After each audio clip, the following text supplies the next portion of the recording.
Salut la famille, nizere ko mumeze neza. Uyu munsi nkaba nabazaniye bamwe mu baririmvyi bakurikiranwa cyane ku rubuga rwa Facebook. Nkuko bisanzwe turahera ku mwanya wa 10 tumanuka gushika ku wa mbere. Ntucikwe ni top 10 kuko umwanya wa mbere uratangaje cyane gose. Ku mwanya wa 10 turafise umuririmvyi Roriro, akaba ari umuririmvyi yatanguye kuririmba kuva na kera, ubu ari mu baririmvyi bakurikiranwa cyane ku rubuga rwa Facebook. Ku mwanya wa 9 haraza Double J, akunzwe cyane ngaha mu Burundi ndetse no hanze y'igihugu, nawe akaba ari mu baririmvyi bakurikiranwa cyane ku rubuga rwa Facebook.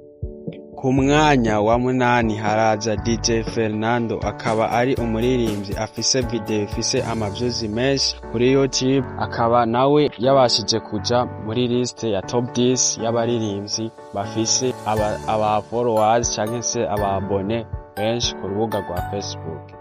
Ku mwanya w'indwi turahasanga B-Face on the floor, ari mu barapere ba mbere ngaha mu Burundi bakunze cyane ndetse no mu bindi bihugu tugereranyije nk'u Rwanda ndetse n'ahandi.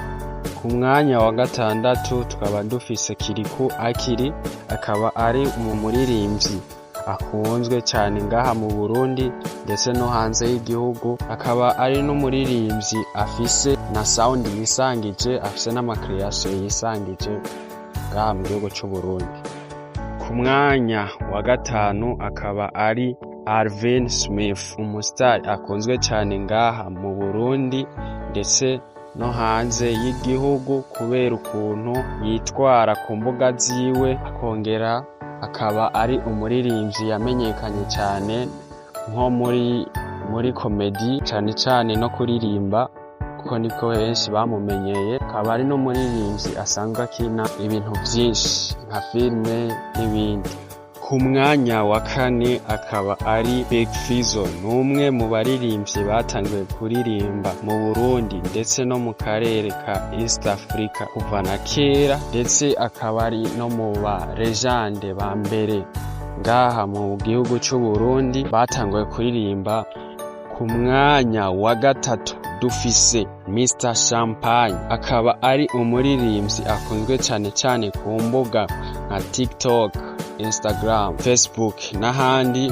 Akaba ari umuririmvyi akunzwe kuvuga cyane kari umukongomani cyangwa umurundi.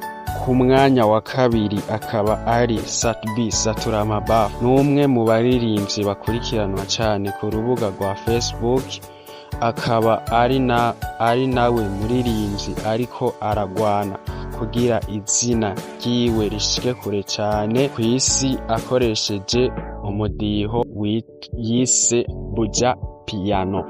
Umuririmvyi afise aba followers canke abamukurikirana benshi ku rubuga rwa Facebook nta wundi atari Natasha, akaba ariwe muririmvyi afise abamukurikirana benshi ngaha ku rubuga rwa Facebook, akaba ariwe muririmvyi igitsina gore afise izina rikuru ngaha mu gihugu cy'u Burundi, aho bakunzwe kuyita Queen of Stage. Murakoze cyane gukurikirana ikiganiro ca Top 10. Vuba cyane turabagezaho n'ibindi biganiro byinshi, aho tuzobishira ku rubuga kwa Instagram, Facebook, YouTube, TikTok. Mugende mugire follow canke subscribe, ntimuzocigwe n'indi Top 10 kuko dufise ibintu byinshi tuzobashikiriza ngaha ku rubuga rwa YouTube, na cyane cyane nk'ibintu vya Buja Score, kungene abaririmvyi bagenda bakurikirana mu bantu babukurikirana ku mbuga zose. Murakoze cyane, gusa twobibutsa ko mwotugirira follow canke subscribe bivanye n'ahantu mwakurikiranye iyi video muherereye kugira ntimuzocikwe n'ibindi bintu. Murakoze cyane.